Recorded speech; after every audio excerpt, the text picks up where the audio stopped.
The Spectre of Doom by Bram Stoker. Far away there is a place known as the country under the sunset. Time there goes on much as it does here. Once it had been a beautiful land, and there had been love and reverence towards the king, but this was no more. No longer was there perfect peace.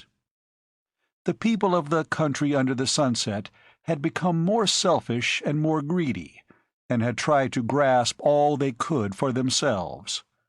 There were some very rich, and there were many very poor. Most of the beautiful gardens in the land were laid to waste. Houses had grown up close around the king's palace, and in some of these dwelt many persons who could only afford to pay for part of a house. All the beautiful country was sadly changed, and changed was the life of the dwellers in it. The spirits that guarded the land were very, very sad. Their great white shadowy wings drooped as they stood at their posts at the portals of the land. They hid their faces, and their eyes were dim with continuous weeping, so that they heeded not if any evil thing went by them. They tried to make the people think of their evil-doing, but they could not leave their posts, and the people heard their moaning in the night season, and said, "Listen to the sighing of the breeze, how sweet it is!" So it is ever with us also, that when we hear the wind sighing and moaning and sobbing round our houses in the lonely nights, we do not think that our angels may be sorrowing for our misdeeds, but only that there is a storm coming. The angels wept evermore, and they felt the sorrow of numbness, for though they could speak, those they spoke to would not hear. Whilst the people laughed at the idea of giants, there was one old man who shook his head, and made answer to them when he heard them, and said, "Death has many children, and there are giants in the marshes still. You may not see them, perhaps, but they are there, and the only bulwark of safety is in a land of patient, faithful hearts." The name of this good old man was Noel, and he lived in a house built of great blocks of stone in the middle of a wild place far from the city. In the city there were many great old houses, story upon story high, and in these houses lived much poor people. The higher you went up the great steep stairs, the poorer were the people that lived there, so that in the garrets were some so poor that when the morning came they did not know whether they should have anything to eat the whole long day. This was very, very sad, and gentle children would have wept if they had seen their pain. In one of these garrets there lived all alone a little maiden called Zaya.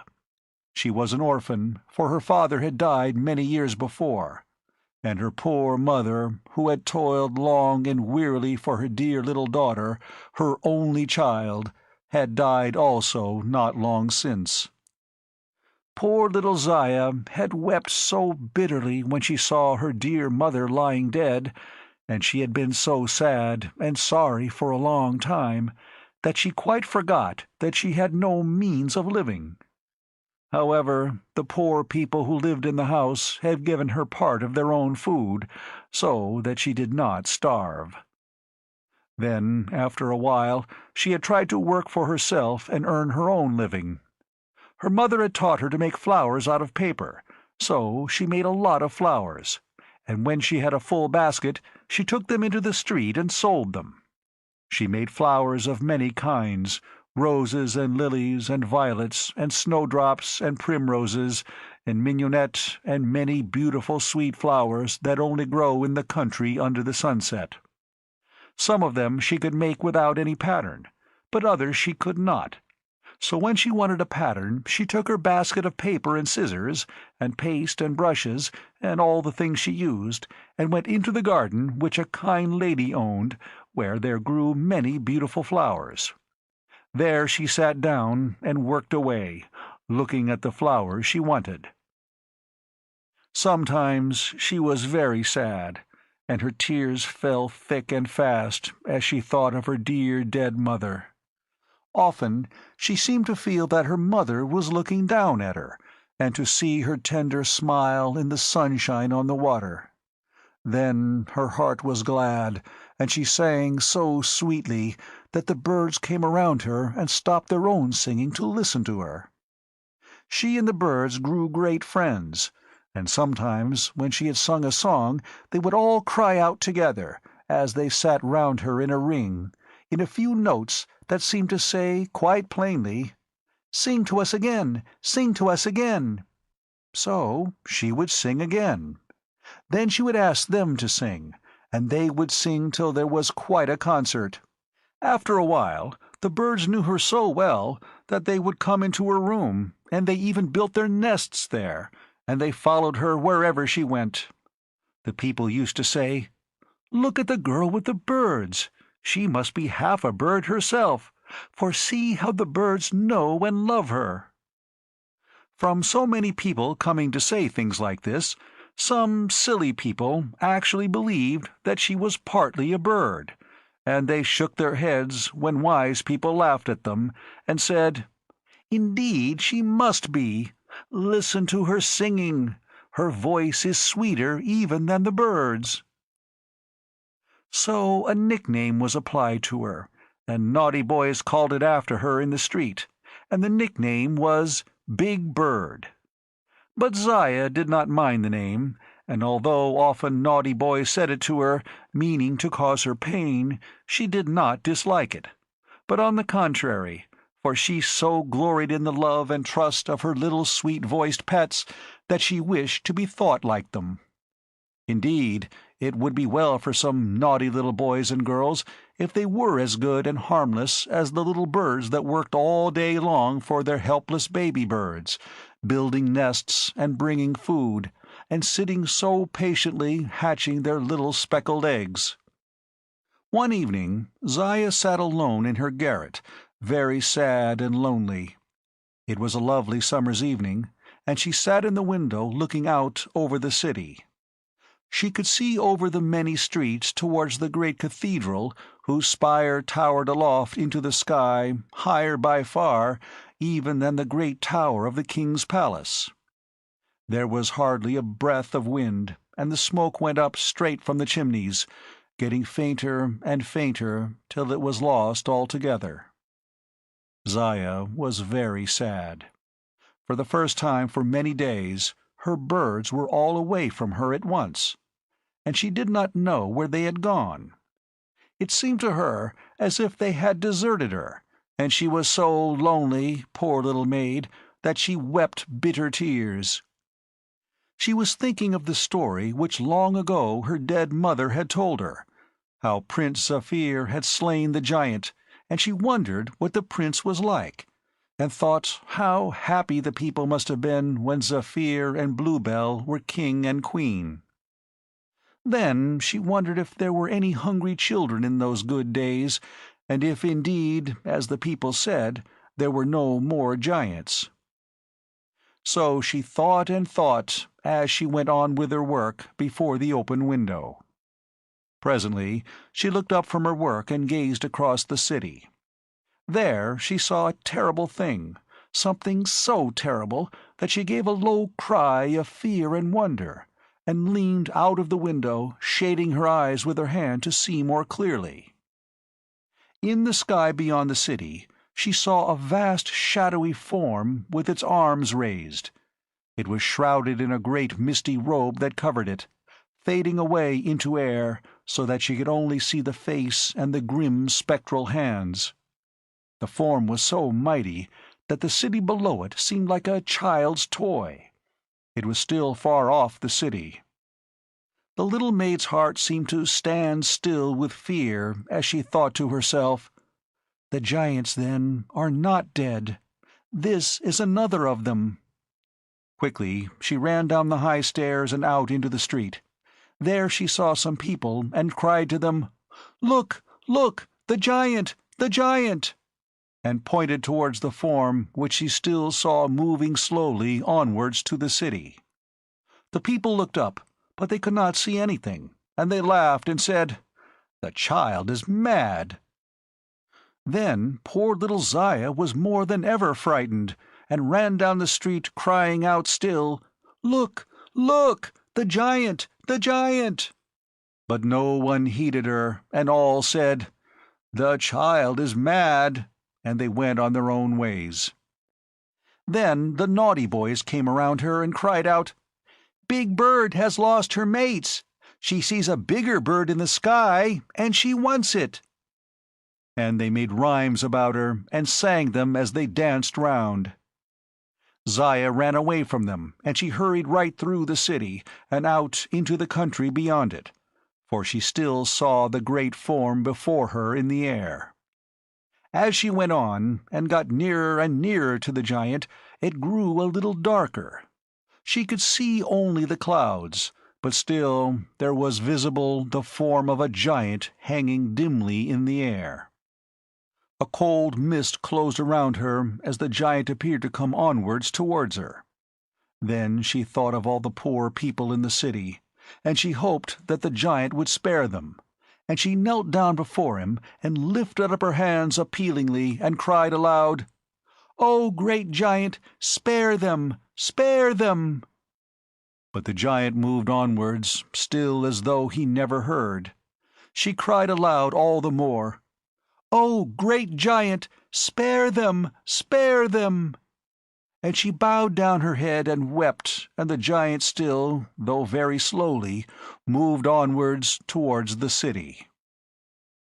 There was an old man not far off, standing at the door of a small house built of great stones, but the little maid saw him not.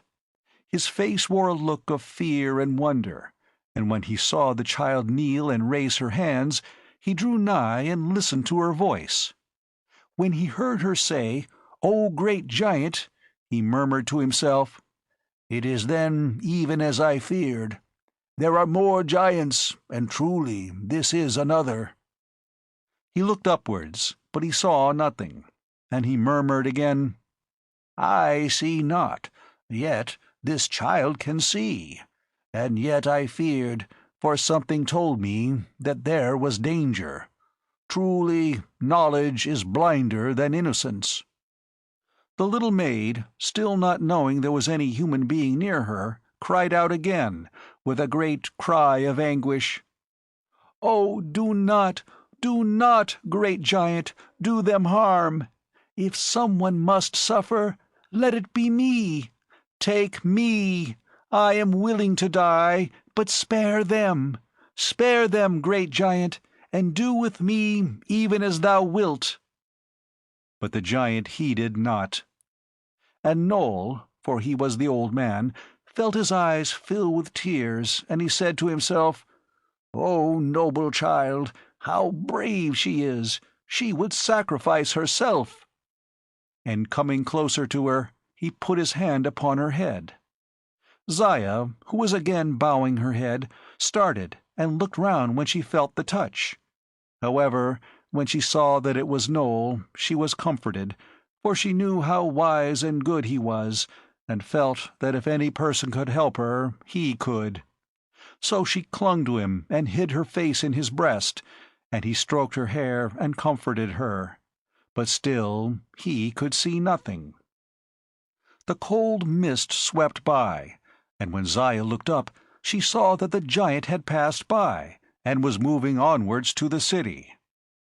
"Come with me, my child," said the old man, and the two arose and went into the dwelling built of great stones.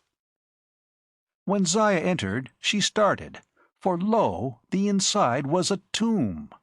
The old man felt her shudder, for he still held her close to him, and he said, "Weep not, little one, and fear not. This place reminds me and all who enter it that to the tomb we must all come at the last. Fear it not, for it has grown to be a cheerful home to me." Then the little maid was comforted, and began to examine all around her more closely. She saw all sorts of curious instruments, and many strange and many common herbs and simples hung to dry in bunches on the walls. The old man watched her in silence till her fear was gone, and then he said, "My child, saw you the features of the giant as he passed?" She answered, "Yes." "Can you describe his face and form to me?" he asked again. Whereupon she began to tell him all that she had seen, how the giant was so great that all the sky seemed filled, how the great arms were outspread, veiled in his robe, till far away the shroud was lost in air, how the face was that of a strong man, pitiless, yet without malice, and that the eyes were blind. The old man shuddered as he heard, for he knew that the giant was a very terrible one, and his heart wept for the doomed city where so many would perish in the midst of their sin. They determined to go forth and warn again the doomed people, and making no delay, the old man and the little maid hurried towards the city. As they left the small house, Zaya saw the giant before them, moving still towards the city. They hurried on, and when they had passed through the cold mist, Zaya looked back and saw the giant behind them. Presently they came to the city. It was a strange sight to see that old man and the little maid flying to tell the people of the terrible plague that was coming upon them. The old man's long white beard and hair and the child's golden locks were swept behind them in the wind, so quick they came. The faces of both were white as death. Behind them, seen only to the eyes of the pure-hearted little maid when she looked back, came ever onwards at slow pace the spectral giant that hung a dark shadow in the evening air. But those in the city never saw the giant, and when the old man and the little maid warned them, still they heeded not, but scoffed and jeered at them, and said, "Tush! There are no giants now!" And they went on their way, laughing and jeering. Then the old man came and stood on a raised place amongst them, on the lowest step of the great fountain, with the little maid by his side, and he spake thus: "O people, dwellers in this land, be warned in time. This pure-hearted child, round whose sweet innocence even the little birds that fear men and women gather in peace, has this night seen in the sky the form of a giant that advances ever onwards menacingly to our city. Believe, oh believe, and be warned, whilst ye may. To myself, even as to you, the sky is a blank, and yet see that I believe. For listen to me, all unknowing that another giant had invaded our land, I sat pensive in my dwelling, and, without cause or motive, there came into my heart a sudden fear for the safety of our city. I arose and looked north and south and east and west, and on high and on below, but never a sign of danger could I see. So I said to myself, mine eyes are dim with 100 years of watching and waiting, and so I cannot see. And yet, O people, dwellers in this land, though that century has dimmed mine outer eyes, still it has quickened mine inner eyes, the eyes of my soul.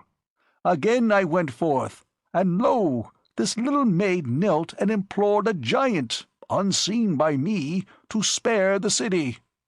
But he heard her not, or, if he heard, answered her not, and she fell prone. So hither has come to warn you. Yonder, says the maid, he passes onward to the city.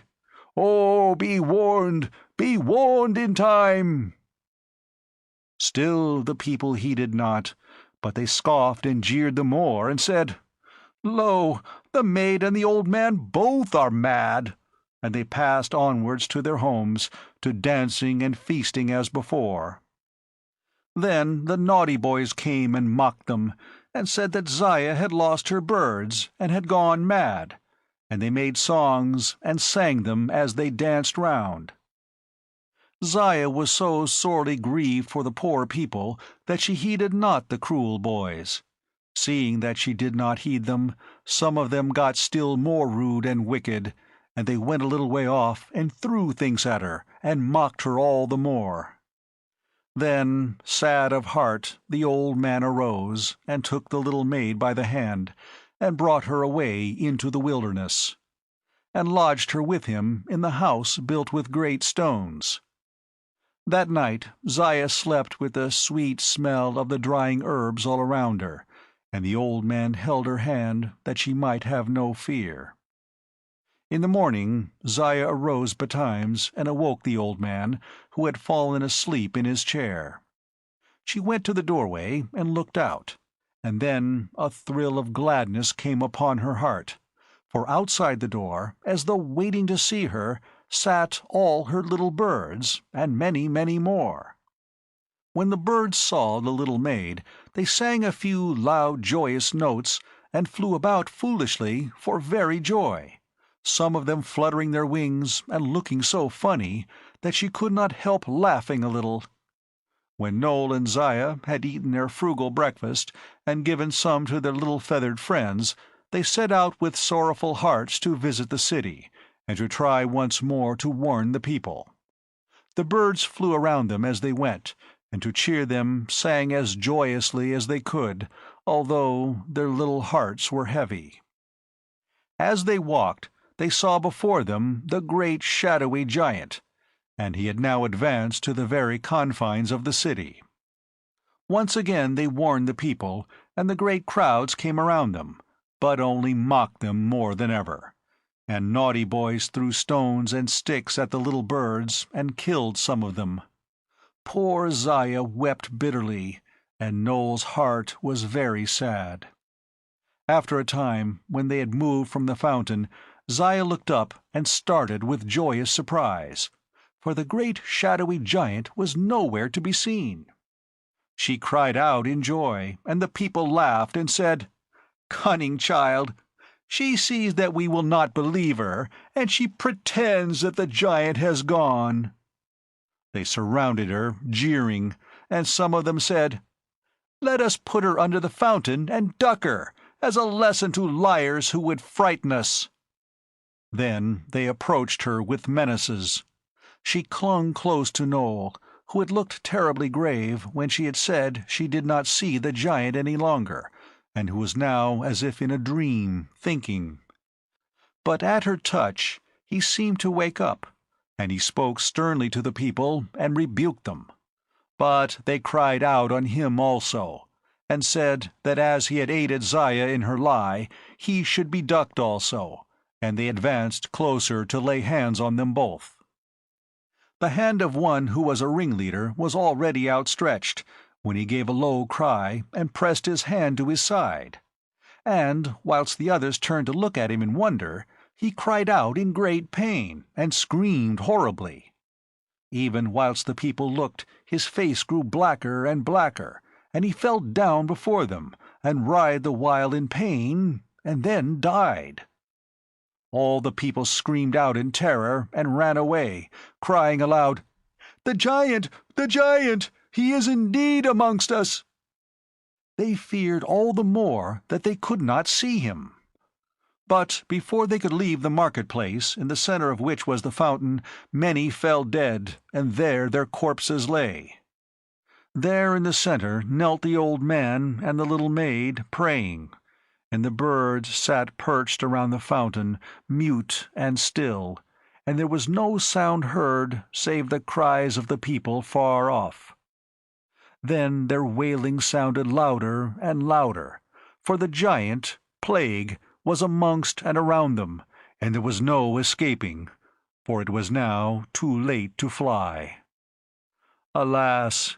In the country under the sunset there was much weeping that day, and when the night came there was little sleep, for there was fear in some hearts and pain in others.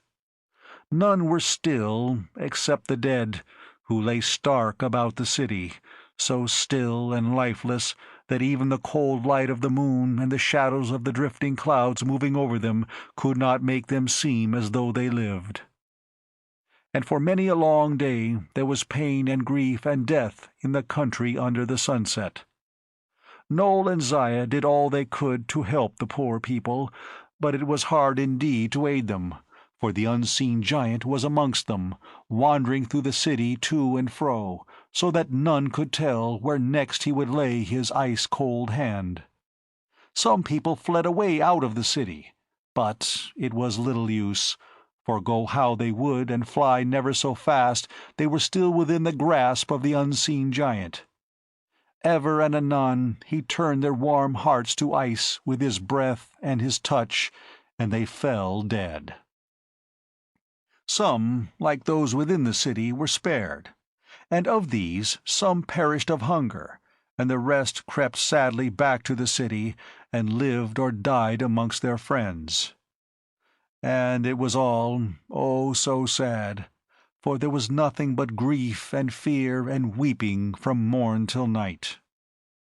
Now see how Zaya's little bird friends helped her in her need. They seemed to see the coming of the giant, when no one, not even the little maid herself, could see anything, and they managed to tell her when there was danger just as well as though they could talk.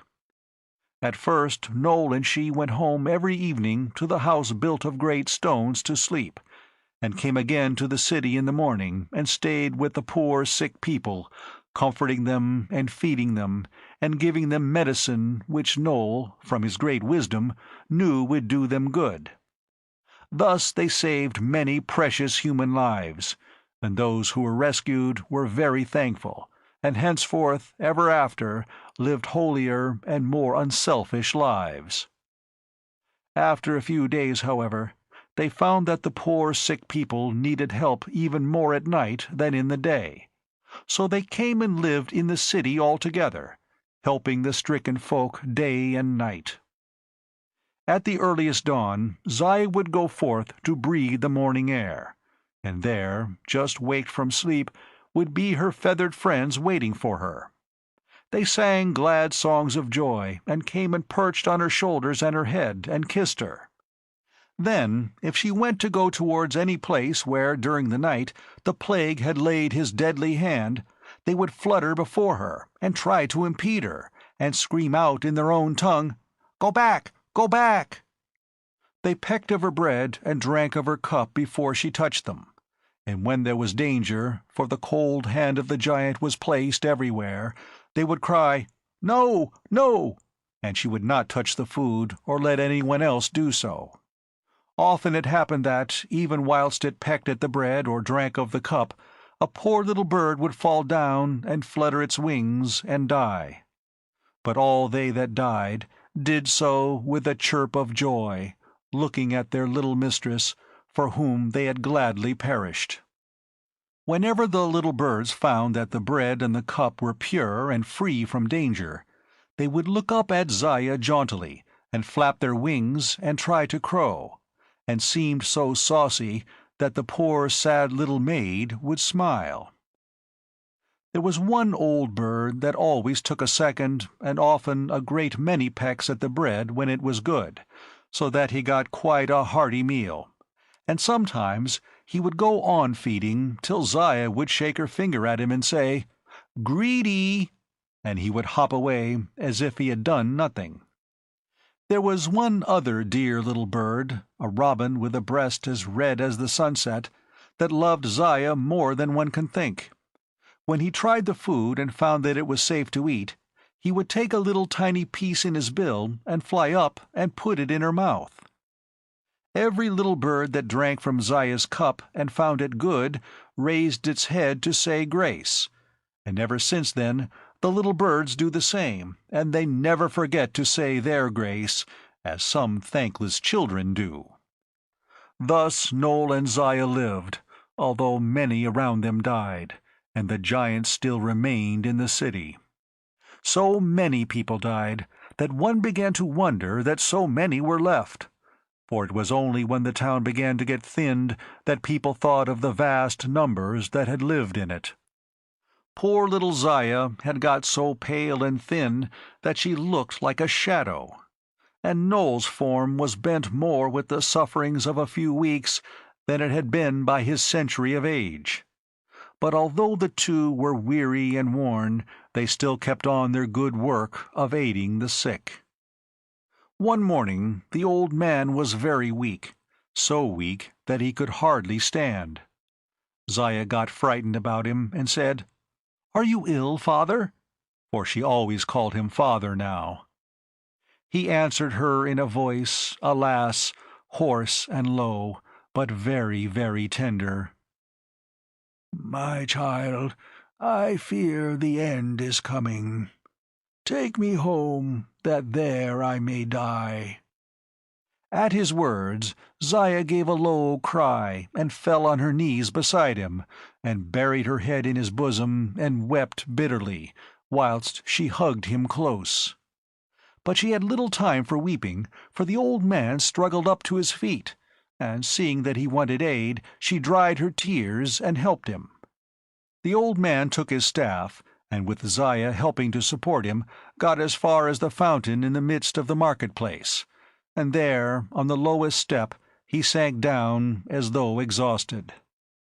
Zaya felt him grow cold as ice, and she knew that the chilly hand of the giant had been laid upon him.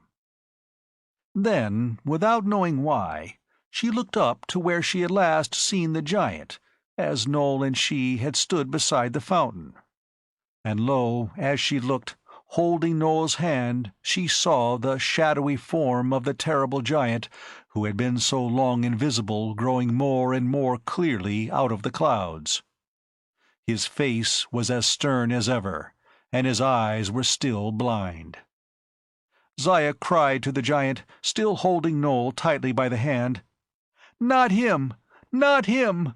Oh, mighty giant, not him! Not him!" And she bowed down her head and wept. There was such anguish in her heart that to the blind eyes of the shadowy giant came tears that fell like dew on the forehead of the old man.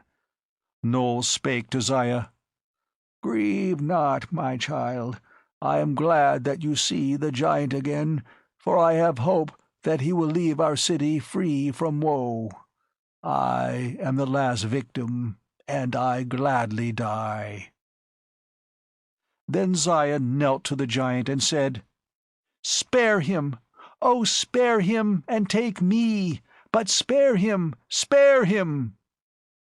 The old man raised himself upon his elbow as he lay, and spake to her, "Grieve not, little one, and repine not. Sooth, I know that you would gladly give your life for mine, but we must give for the good of others that which is dearer to us than our lives. Bless you, my little one, and be good. Farewell, farewell."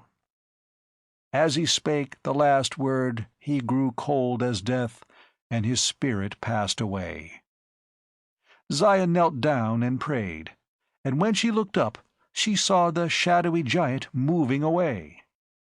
The giant turned as he passed on, and Zaya saw that his blind eyes looked towards her as though he were trying to see.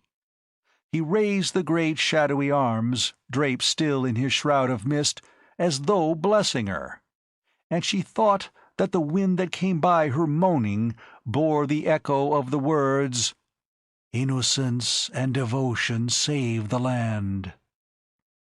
Presently she saw far off the great shadowy giant Plague moving away to the border of the land, and passing between the guardian spirits out through the portal into the deserts beyond forever. The End of The Spectre of Doom by Bram Stoker.